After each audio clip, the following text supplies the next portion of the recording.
நம்ம life certificate மொபைலில் எப்படி ஜென்ரேட் பண்ணலான்னு பார்க்கலாம். உமாங்னு சொல்லி UMANG அந்த ஆப்பை டவுன்லோட் பண்ணிக்கோங்க.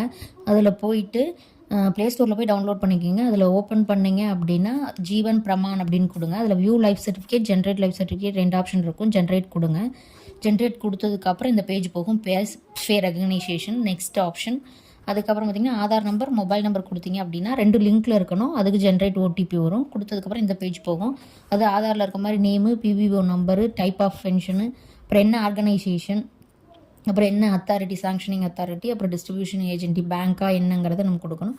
அப்புறம் என்ன பேங்க் நேம், ஸ்டேட் பேங்க்கு என்ன எதுவோ அதை கொடுத்துக்கோங்க. அப்புறம் அக்கௌண்ட் நம்பரு, அதுக்கப்புறம் ரீஎம்ப்ளாயா அப்படிங்கிறத கொடுத்துக்கோங்க, எஸ்ஆர்னும். அதே மாதிரி ரீமேரிட் எஸ்ஆர்னும். அப்புறம் அந்த 2 டிக் பாக்ஸையும் கொடுத்து ஃபேஸை ஸ்கேன் பண்ணணும். அதுக்கு முன்னாடி அதையும் பார்த்திங்கன்னா நம்ம ஒரு ஆப் டவுன்லோட் பண்ணணும்.